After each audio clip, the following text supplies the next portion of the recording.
Something is happening inside the vaults of the world's most powerful bank, and they're not talking about it. JPMorgan Chase, the largest financial institution in the United States, has quietly accumulated one of the largest silver positions in recorded history. No press conference, no analyst call, no headline, just action. And in finance, when the biggest players stop talking and start doing, that's when you need to pay attention. In this video, we're going to walk through something that most retail investors completely overlook, not because it's complicated, but because it doesn't make the front page. It doesn't trend on social media. And frankly, the people who understand it prefer that you don't. By the end of this video, you're going to understand why one of the most sophisticated financial institutions on the planet has been systematically building a silver position for years. You're going to understand what that signals about the direction of the dollar, interest rates, and the global monetary system. And you're going to understand why the moment most people figure this out may already be too late. Stay with me. Because this story starts not in a trading room in Manhattan, but in a decision made over 50 years ago that is still quietly destroying your purchasing power today. The foundation. Why silver exists as money. Let's go back to 1971, August 15th to be exact. President Nixon appears on national television and announces something that most Americans didn't fully understand at the time, and most people still don't understand today. He ends the convertibility of the US dollar into gold, just like that. The financial architecture that had governed the global economy since World War II was dismantled in a single Sunday evening broadcast. What did that actually mean? It meant that for the first time in modern history, every major currency in the world became backed by nothing. Not gold, not silver, not any physical asset. Just trust, just a promise. And here's what the textbooks don't tell you. Every single time in recorded history that a government has issued currency backed only by a promise, only by faith, the currency has eventually lost enormous purchasing power. Every time. The Roman Empire debased its silver coins by mixing in cheaper metals. The result? Inflation, instability, collapse. Weimar Germany printed money to pay war debts. Within years, people were burning banknotes for heat because the paper was worth less than firewood. Zimbabwe, Venezuela, Argentina. The names change. The story doesn't. Now, am I saying the US dollar is about to collapse tomorrow? No, and anyone who tells you that with certainty is selling you something. But what I am saying is this. When you understand that pattern, when you see that history rhymes with uncomfortable regularity, you start to understand why certain institutions quietly accumulate hard assets. Assets that cannot be printed, assets with a fixed supply, assets like silver. What JPMorgan actually did. Now let's talk about what JPMorgan has actually been doing, because the story here is not simple, and it is not clean. Starting around 2011, JPMorgan took over Bear Stearns Commodities division, and with it, inherited one of the largest short positions in silver ever recorded. A short position means they were essentially betting silver would go down, and for a while, it did. But then something changed. Over the course of the following years, quietly and methodically, JPMorgan began doing the opposite. They began accumulating physical silver, not paper contracts, not derivatives, not promises, physical metal, sitting in vaults. By conservative estimates based on COMEX warehouse data and regulatory filings, JPMorgan accumulated somewhere between 150 million and 800 million ounces of physical silver across various periods, making them one of the single largest holders of physical silver in the world. Let that number sit with you for a moment. At today's prices, even at the lower estimate, that's billions of dollars in a single commodity. Now ask yourself a question that every serious investor should ask when they see behavior like this. Why would the most sophisticated trading operation on the planet, an institution with access to every asset class, every market, every financial instrument ever invented, choose to accumulate a physical commodity that pays no dividend, generates no cash flow, and requires storage?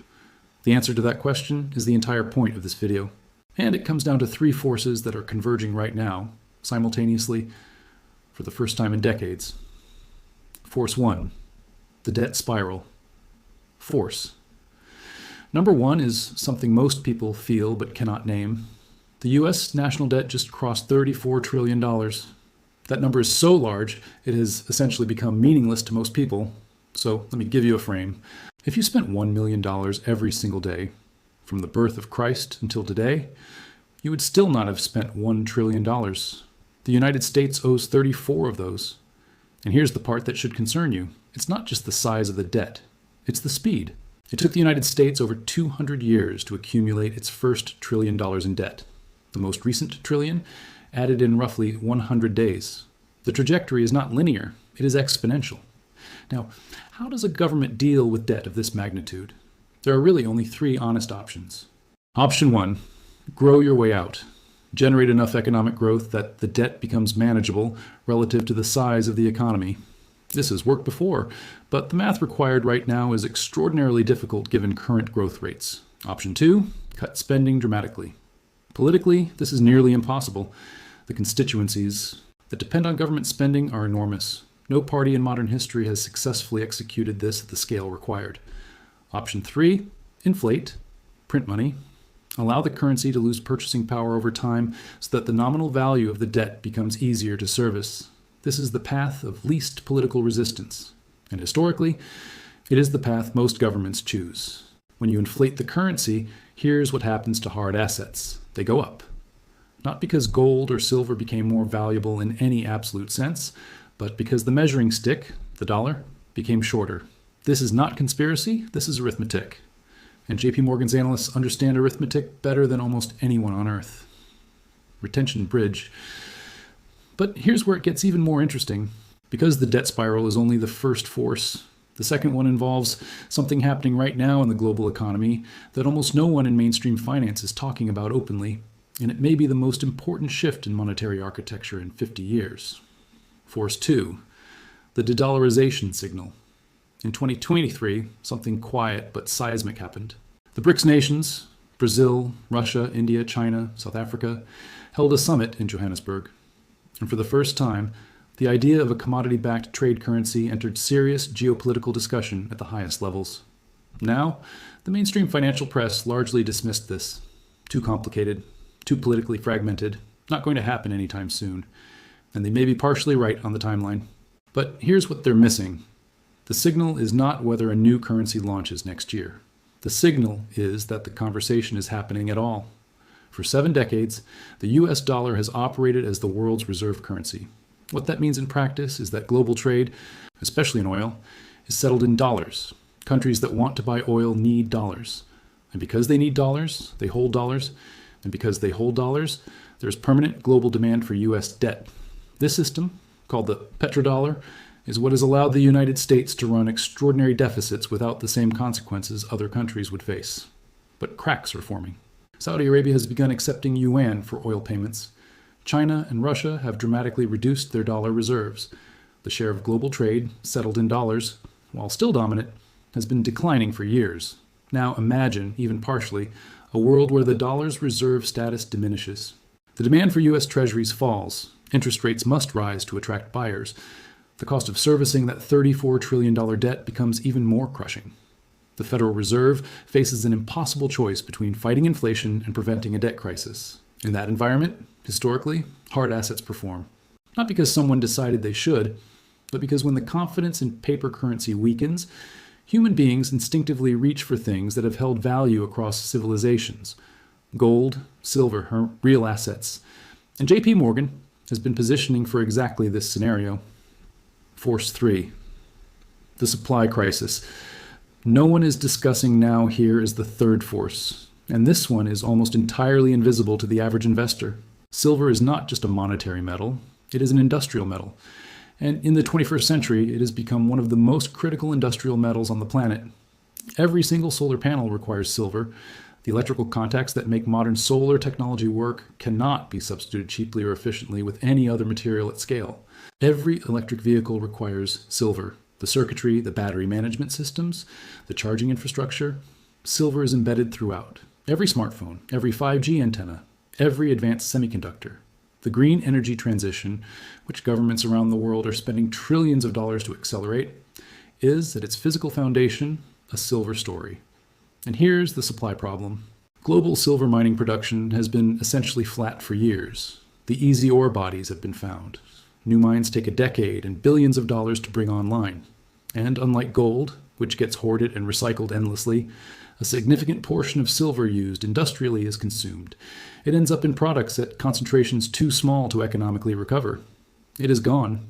The Silver Institute, which tracks global supply and demand, reported consecutive years of structural silver deficits, meaning the world is using more silver than it is mining. That gap has to be filled from somewhere. And the above-ground stockpiles that once served as a buffer have been drawn down substantially over the decades. Now combine that physical supply constraint with surging industrial demand from the green transition, and add on top of that the monetary demand that kicks in when inflation accelerates and currencies weaken, and you begin to see why a position in physical silver is not a speculative bet. It is a convergence play. Three separate forces: monetary debasement, de-dollarization, and industrial supply constraints, all pointing in the same direction. At the same time, the gold-silver ratio, the invisible signal. There's one more signal worth examining, and it's one that sophisticated traders watch closely while most retail investors have never heard of it. It's called the gold-silver ratio. The concept is simple. It measures how many ounces of silver it takes to buy 1 ounce of gold. Historically, going back centuries, this ratio has averaged somewhere between 15 and 20. In ancient Rome, the ratio was roughly 12 to 1. For most of the 19th century, it hovered around 16 to 1. This reflected the natural geological relationship.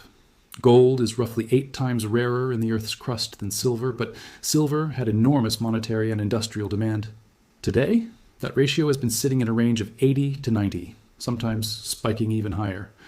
What that means, if you believe in historical reversion, is that silver is dramatically undervalued relative to gold. Now, reversion to historical norms is never guaranteed. The world changes, new dynamics emerge. Markets can stay irrational for a very long time. But here's the thing.